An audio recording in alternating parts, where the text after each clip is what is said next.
Donc, les deux types de victoires pour les enfants de Dieu. Donc, un enfant de Dieu va connaître deux types de victoires. La première victoire, et je suis consciente de cette première victoire, c'est une victoire individuelle. Donc, oui, nous connaissons, pour ceux qui m'écoutent, qui vont dire, mais en écoutant, j'ai l'impression qu'elle veut dire que nous prions pas, j'ai l'impression qu'elle veut dire qu'à la maison, nous méditons pas. Oui, je médite la parole, oui, je suis assidu, oui, je prie à certaines heures, je suis assidu, je suis une vraie chrétienne. C'est pas ce que je dis, mais je dis qu'il ne faut pas vivre sa vie chrétienne d'une façon isolée. Et il y a certains combats que nous remportons d'une façon individuelle et il y a certains combats que, étant qu'enfants de Dieu, nous remportons d'une façon collective. Donc, c'est très important. Dieu permet qu'un enfant de Dieu puisse remporter des victoires individuelles. Donc, c'est lorsque toi-même, tu es sur tes genoux, lorsque toi-même, tu pries Dieu. Donc, Dieu te donne des victoires individuelles et il appelle chaque enfant de Dieu à remporter des victoires individuelles.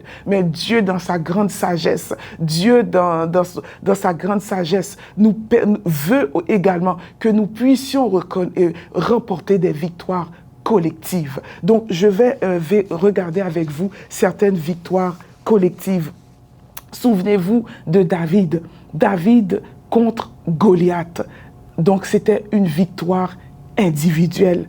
Donc, la Bible dit que David s'est avancé et il s'est avancé, il a marché contre Goliath. Donc, il a marché contre Goliath et il avait dit à Goliath, moi je marche, toi tu prends l'épée, mais moi je marche contre toi au nom de l'Éternel. Donc, David contre Goliath, c'était une victoire individuelle. Et c'est pourquoi que après cette grande victoire, donc David a été propulsé, si je peux dire ainsi, dans la gloire. Et c'est pourquoi que les filles d'Israël célébraient David. Ils disaient que Saül a frappé ses 1000, mais David a frappé ses 10 000 parce que c'était une victoire individuelle. Et cette victoire a permis à David de connaître que son nom puisse être connu partout. Ça lui a donné un grand succès. Donc, c'est plus facile comme ça. Donc, il a connu un succès par rapport à ceci.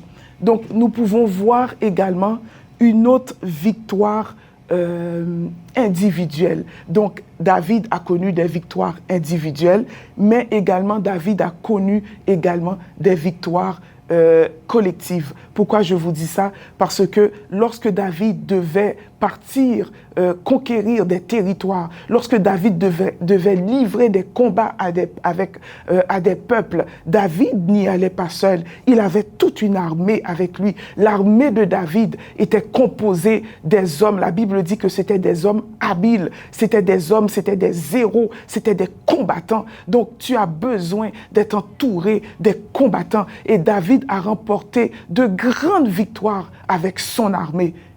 Il a connu des victoires individuelles. Nous avons vu David contre Goliath.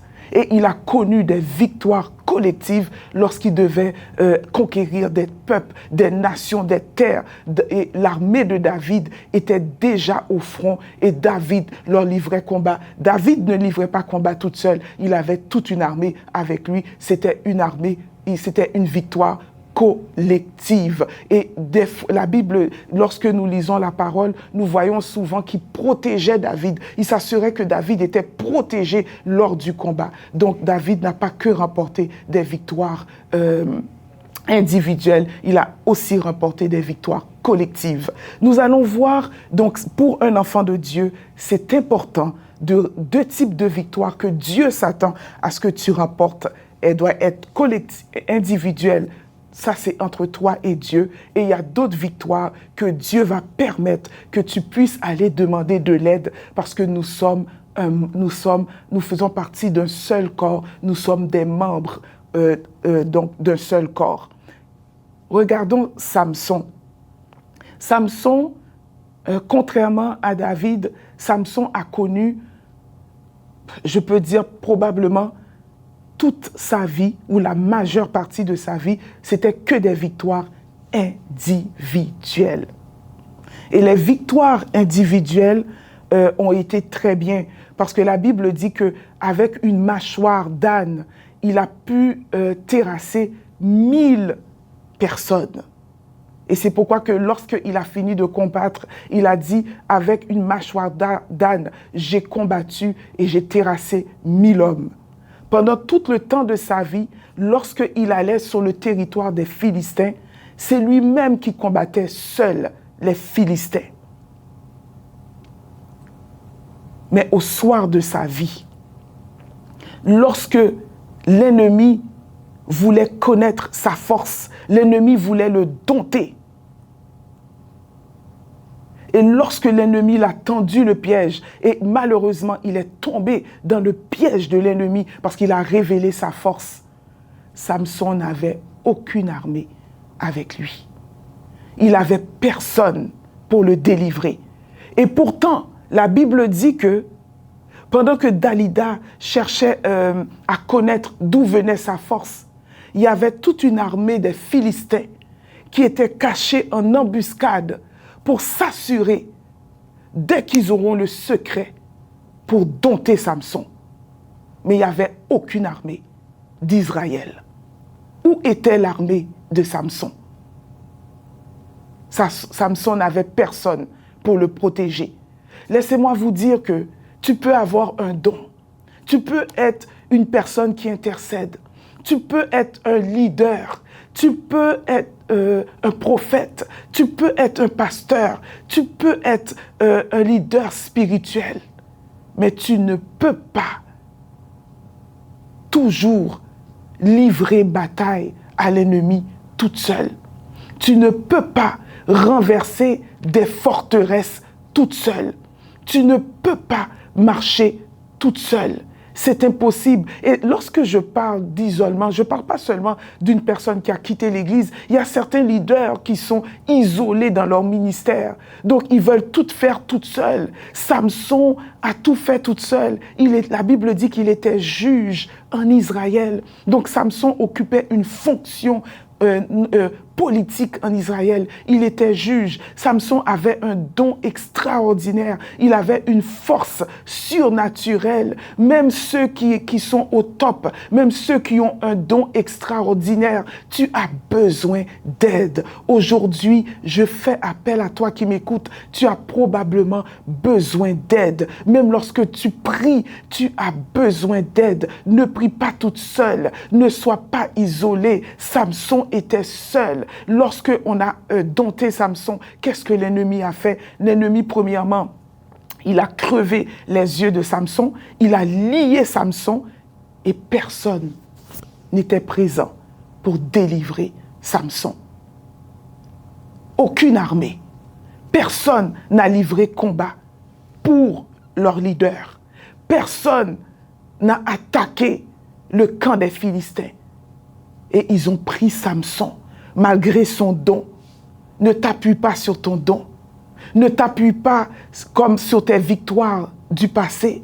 Car Samson s'était appuyé sur ses victoires du passé. Et il s'était dit, cette fois-ci encore, je vais me délivrer. Cette fois-ci encore, je pourrais également combattre les Philistins. Malheureusement, Samson n'a pas pu.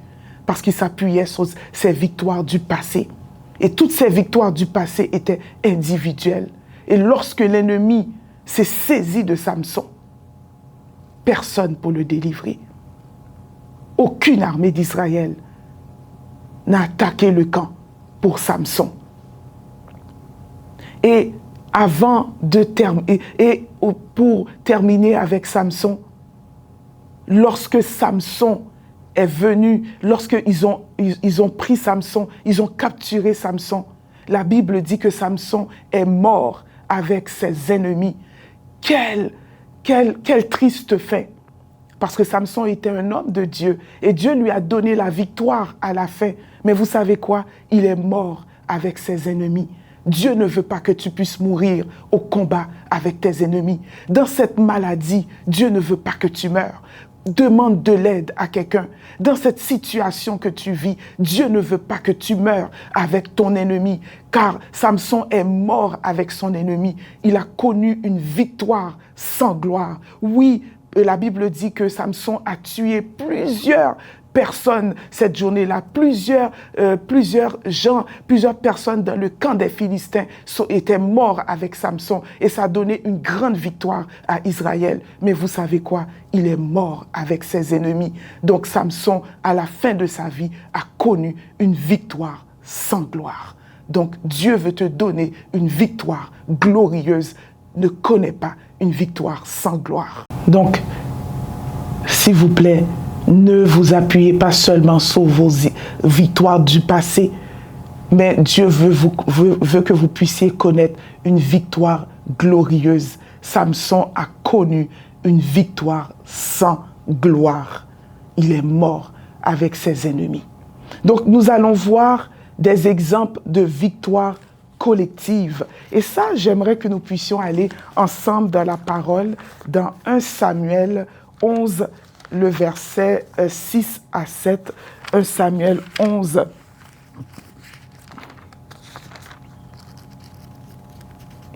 Alors, 1 Samuel 11, le verset 6 à 7.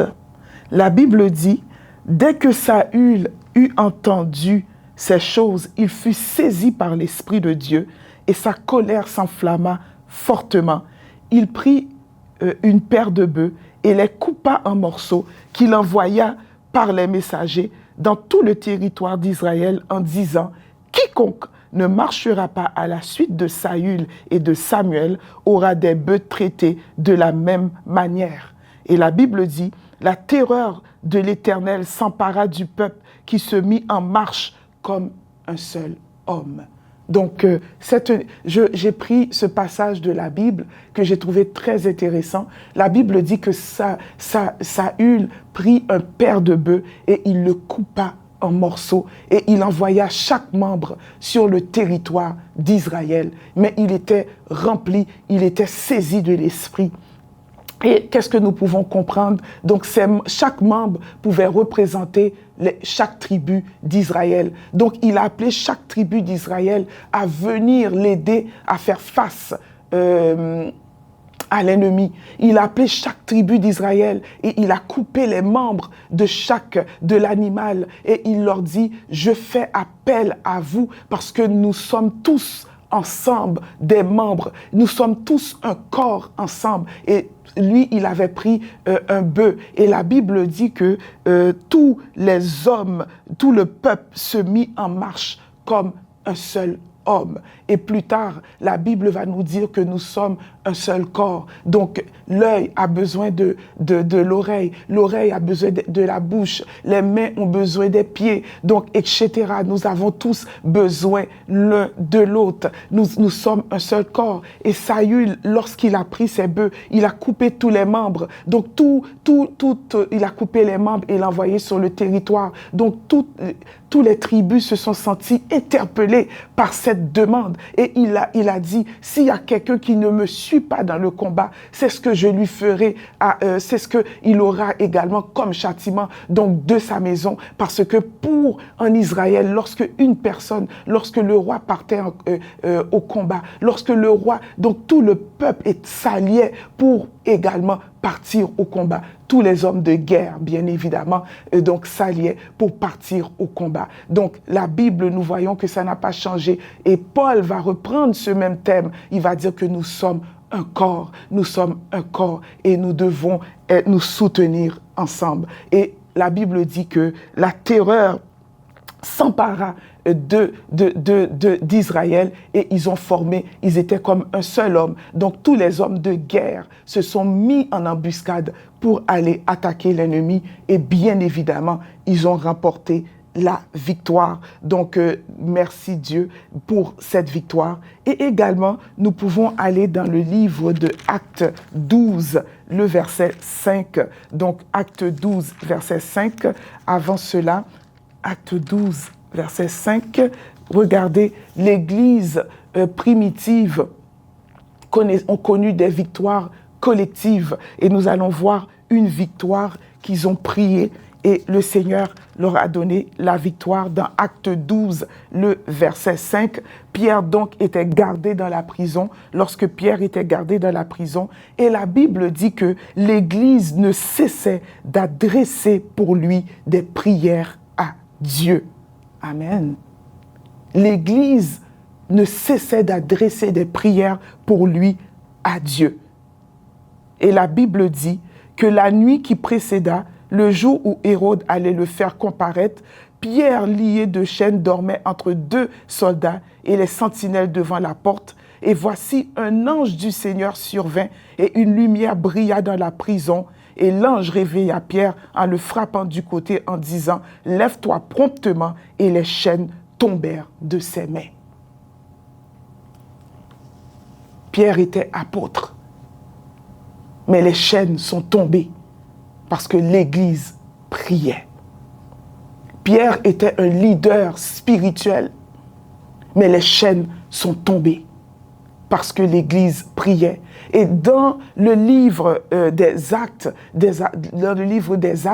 donc nous pouvons voir également comment l'Église se mettait ensemble lorsque on a arrêté Jean et Pierre et on les a demandé explicitement de ne pas parler de Jésus. Donc la Bible dit que lorsque le peuple, lorsque les croyants, lorsque Pierre a été vers sa communauté pour leur dire comment qu'on les a menacés, la Bible dit qu'ils ont tous prié ensemble d'une seule voix. Et pendant qu'ils priaient pour demander à Dieu de leur donner la force et le courage de continuer la mission, de continuer à parler de Jésus. Et la Bible dit que le lieu où ils étaient a tremblé, pas parce qu'ils faisaient du bruit, mais ça a tremblé parce qu'ils priaient ensemble. Donc Pierre a demandé la prière. Donc pendant que l'Église a prié pour Pierre, Pierre est sorti de prison. Pendant qu'on menaçait la vie des disciples, l'Église, donc les hommes, les femmes se sont mis ensemble et ils ont dit, Seigneur, vois leurs menaces et donne à tes serviteurs la force, l'audace de parler en ton nom. Donne-nous cette force de pouvoir parler. Et la Bible dit que le lieu où ils étaient a tremblé. Et nous avons vu des victoires. L'Église a prié pour Paul. Pour Paul, l'Église a prié, l'Église a intercédé. Donc, mes bien-aimés, c'était des victoires collectives. Donc, nous avons vu comment que Pierre, Jean, également Paul, ils ont bénéficié des prières et ils ont connu des victoires collectives. Nous avons vu également que Saül, roi d'Israël, a fait appel au peuple d'Israël. Et ce qu'il a fait, il a pris un bœuf, il a coupé tous les membres de l'animal et il l'a envoyé sur tout le territoire. Donc il a interpellé tous les hommes de guerre à se rallier à sa cause contre l'ennemi d'Israël. Et la Bible dit que le peuple d'Israël a marché comme un seul homme contre les Philistins et ils ont remporté la victoire. Ce sont des victoires collectives. Nous avons vu David, qui était un des plus grands rois en Israël, a connu de grandes victoires. Mais les plus grandes victoires qu'il a connues, ça a été des victoires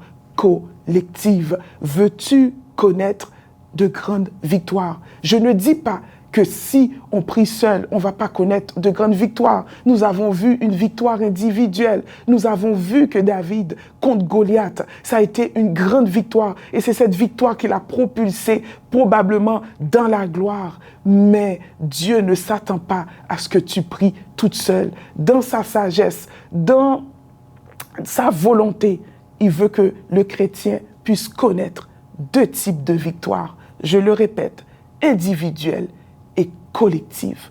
Donc, ne reste pas seulement dans des victoires individuelles, mais également, Dieu veut que tu puisses connaître des victoires collectives. Et nous avons malheureusement vu Samson qui a connu que des victoires individuelles. Et à la fin, il a connu une victoire sans gloire, sans armée, sans personne pour le secourir. Mais bien aimé, oui, Dieu l'a donné la victoire, mais ça a été une victoire quand même triste pour un héros de la foi. Donc, avec cela, donc, le Seigneur veut maintenant t'interpeller à reconsidérer ton choix.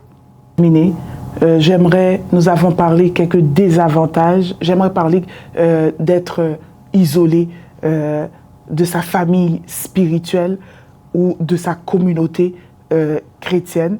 J'aimerais donner quelques avantages qui pourraient t'encourager à reconsidérer ton choix de revenir dans ta communauté et de ne pas être éloigné étant que membre du corps de Christ. Donc la Bible nous dit de porter nos fardeaux, l'un et l'autre. Et Dieu nous a fait des promesses en nous disant que lorsque 2 ou 3 s'unissent en son nom, il nous dit qu'il est là pour bénir et pour sanctifier. Donc également, Dieu nous appelle également à la communion fraternelle parce qu'ils étaient tous assidus au temple et ils avaient cette communion fraternelle ensemble. Et l'un et l'autre également s'édifient, donc on s'édifie l'un et l'autre car nous avons chacun des dons différents. Nous pouvons connaître une meilleure croissance spirituelle également. Et il est prouvé aussi que lorsque nous sommes avec une communauté, donc c'est sûr que nous nous impactons les uns les autres. C'est pourquoi que la Bible dit donc il faut lorsque on est en compagnie des moqueurs, on devient moqueur. C'est pourquoi qu'il dit heureux l'homme qui ne marche pas selon les conseils des méchants, qui ne s'arrête pas sur la voie des pécheurs. Et les bonnes compagnies corrompent les mauvaises mœurs. Donc c'est sûr que si on est en mauvaise compagnie, à un moment donné, on va être aussi, donc on va connaître cet refroidissement spirituel. Donc ça favorise une bonne croissance spirituelle. Et le dernier point qui est très important, puisque nous avons tous reçu des dons ensemble, des dons que Dieu nous a donnés à chacun, nous avons, étant qu'enfants de Dieu, membres du corps de Christ, nous avons la responsabilité et le devoir d'exercer ce don. Parce que Dieu nous demandera qu'est-ce que nous avons fait avec le don qu'il nous a donné. En étant seul, tu ne peux pas t'édifier toute seule. Car le don également, tu t'édifies, mais ce n'est pas juste pour toi. Dieu te donne un don pour édifier les autres. Donc, en étant toute seule, en priant toute seule, oui, tu t'édifies toi-même, mais qu'est-ce que tu fais pour ton prochain? Donc, Dieu nous redemandera également qu'avons-nous fait avec nos dons et nos talents. Souvenez-vous de cet homme qui avait pris le talent et qui l'avait mis en terre. Aujourd'hui, ne mets pas ton talent en terre, car Dieu te redemandera qu'as-tu fait avec le talent et le don que je t'avais donné. Donc, c'est très important. Reconsidère ton choix, car Dieu nous redemandera qu'avons-nous fait avec nos talents. Et la Bible dit qu'il y aura également une récompense attachée à cela, car Dieu dit, on demandera beaucoup à celui qu'on a beaucoup donné. Donc probablement que Dieu t'a donné beaucoup de talents, mais puisque tu décides de rester chez toi, donc ces talents ne se développent pas, ces talents ne grandissent pas et personne n'est édifié. Donc Dieu également est très concerné par l'investissement qu'il a mis en toi.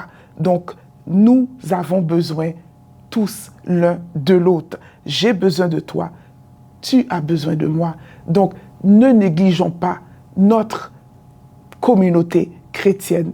N'abandonnez pas notre communauté chrétienne. Soyons ensemble, unissons-nous pour la même cause, la cause de l'Évangile, et ne donnons pas accès à l'ennemi. Et lorsque l'ennemi viendrait comme un fleuve, il trouvera toute une armée et l'Esprit de l'Éternel le mettra en déroute.